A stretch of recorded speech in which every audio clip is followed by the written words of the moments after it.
dosen-dosennya habis lewat dia. Kalau dia tahu dosennya nggak benar, dia berani. Dia punya prinsip.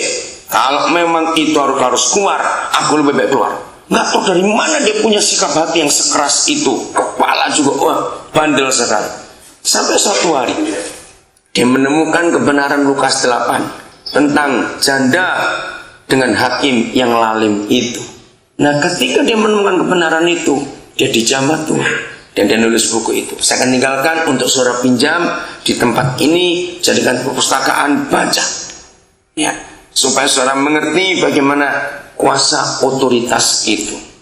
Nah, Yusuf juga begitu, dia tunduk di bawah otoritas. Ayat yang kedua, Yusuf umur berapa?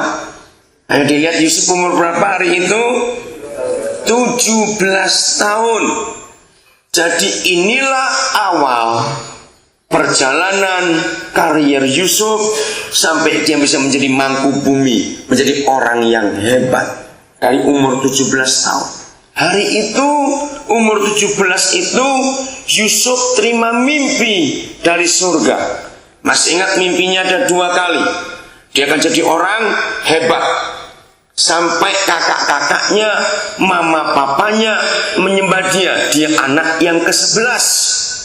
Oh, mereka tersinggung. Siapa kamu? Kami harus nyembah kamu.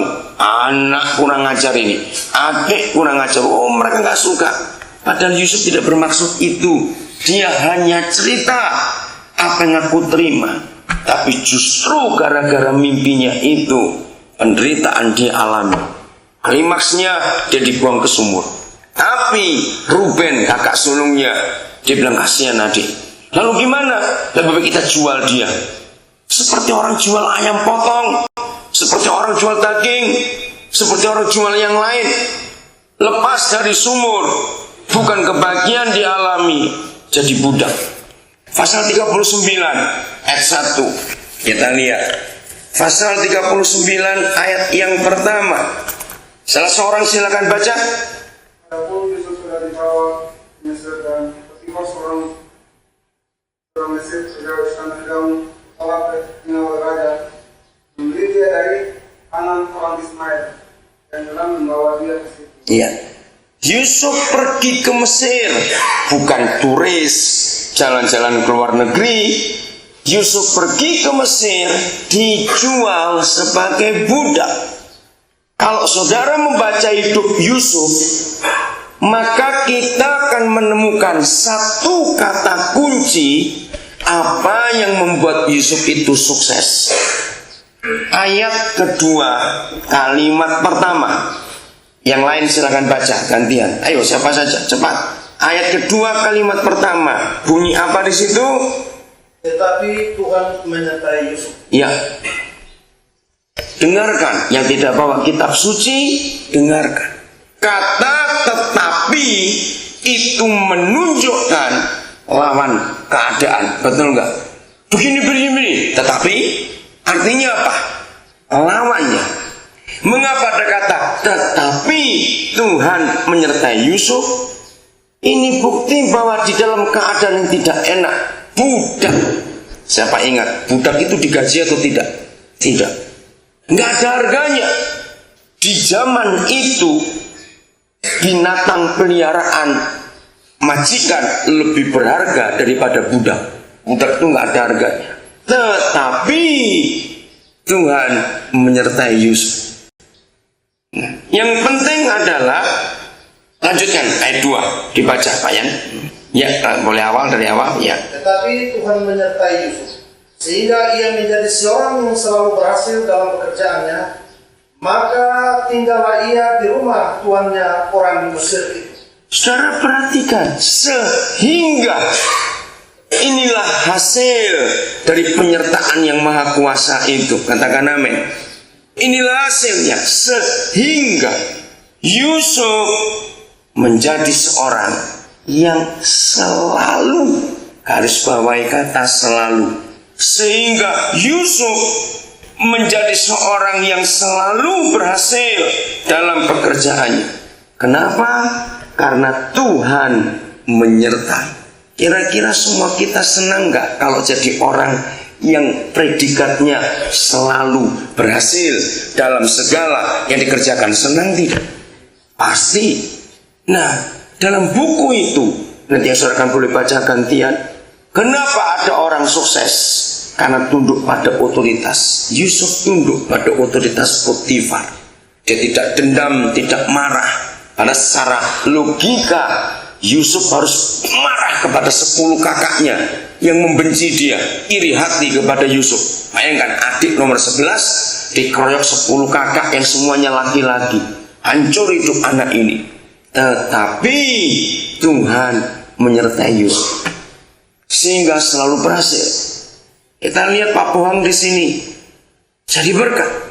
Tuhan tolong dan bisa merubah keadaan kita di dalam LP ini karena penyertaan Tuhan. Saya percaya saudara akan kagum melihat hidup Pak Bohang. Apa firman Tuhan? Apa firman Tuhan? Biasakan seperti itu. Oke, ayat 3. Yang lain silakan baca. Ayat 3. Setelah dilihat oleh tuannya bahwa Yusuf disertai Tuhan dan bahwa Tuhan membuat berhasil segala sesuatu yang dikerjakan. Yang mengherankan adalah kalimat pertama. Potifar itu orang Israel atau orang Mesir? Orang Mesir. Berarti mereka percaya Tuhan atau tidak? Tidak. Nah, ini yang luar biasa, saudara.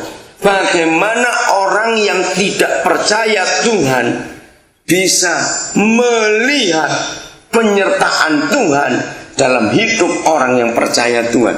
Sampai hari ini saya belum menemukan jawaban yang tepat. Setelah dilihat oleh tuannya, Yusuf disertai Tuhan, dan Potifar orang kafir ini pun mengatakan dilihat penyertaan Tuhan dan bahwa Tuhanlah yang membuat berhasil segala sesuatu yang dikerjakannya.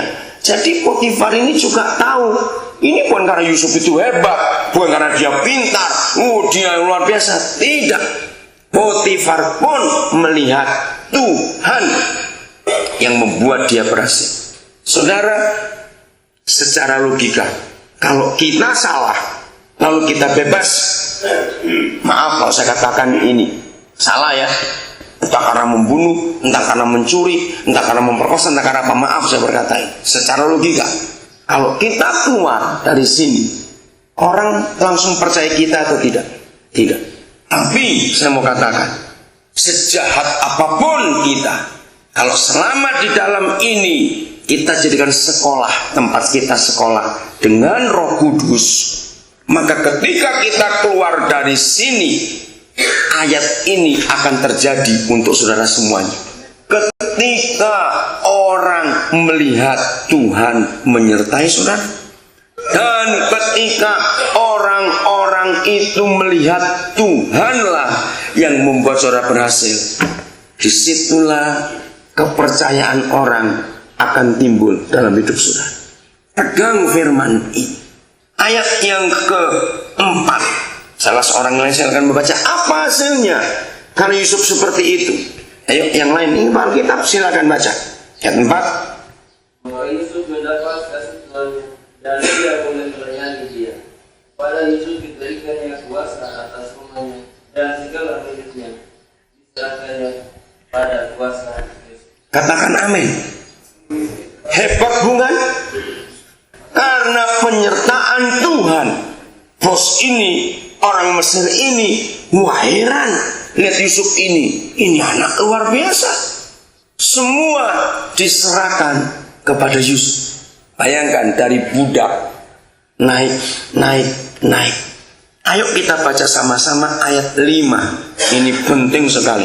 Yang Alkitab semuanya baca dengan suara kuat. 1 ayat 5. 1, 2, 3. Sejak ia memberikan kuasa dalam rumahnya dan atas segala miliknya kepada Yusuf, Tuhan memberkati orang Mesir itu karena Yusuf, sehingga berkat Tuhan ada atas segala miliknya, baik yang di rumah maupun yang di ladang. Kata kuncinya adalah ini: Tuhan memberkati rumah, keluarga, pekerjaan orang Mesir itu karena Yusuf